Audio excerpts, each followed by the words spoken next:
Friends ఎలా ఉన్నారు? అందరూ బాగున్నారా? అందరూ బాగుండాలి, అందులో మేము ఉండాలి. ఫ్రెండ్స్ చూడండి, ఇదేం చెట్టో మీకు తెలుసా అండి?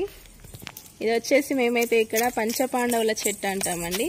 దీని ఫ్లవర్స్ వచ్చేసి ఇగో చూడండి ఇలా ఉంటాయి. చుట్టూ ఉండేవి కౌరవులు అంటారండి, మధ్యలో ఉన్నవి పాండవులు అంటారు, మీద ఉన్నవి పాండవుల ఉన్నాయండి. 5 లేయర్స్ 1 2 3 4 5 అండి.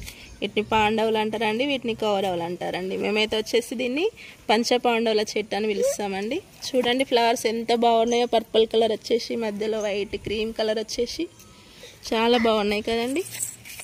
చూడండి మా చెట్టు అయితే ఇప్పుడైతే ఒక 4-5 ఫ్లవర్స్ వచ్చినాయండి.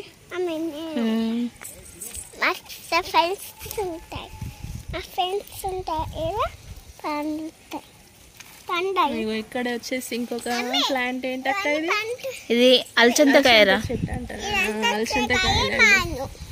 ఇక ఇక్కడ చూడండి, ఇక్కడ కూడా ఒక ఫ్లవర్ వచ్చేసి ఇక 2 మొగ్గలు వచ్చినాయండి. ఎంత బాగున్నాయో. స్మెల్ కూడా భలే ఉంటాయండి ఇవి.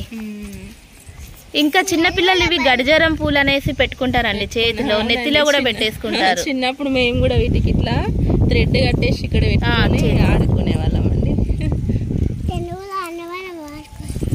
ఒక ఫ్లవర్ కట్ చేయరా, అది నిన్న పూసింది. చూడండి ఎంత బాగుందో ఫ్లవర్.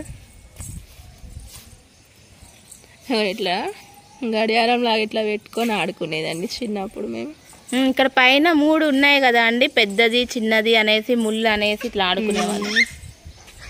ఇవి కూడా 3 ముళ్ళులాగా ఉన్నాయి చూడండి. గడియారం ముళ్ళలాగా 3 ఉంటాయండి. రాఖీ టైంలో రాఖీలా కట్టుకోవడానికి కూడా మార్నింగ్ దేవుళ్ళ దగ్గర పెట్టడానికి రాఖీలా కట్టుకునే కూడా బాగుంటాయండి ఇవి. కొంతమంది వీటిని రాఖీ ఫ్లవర్స్ అంటారండి.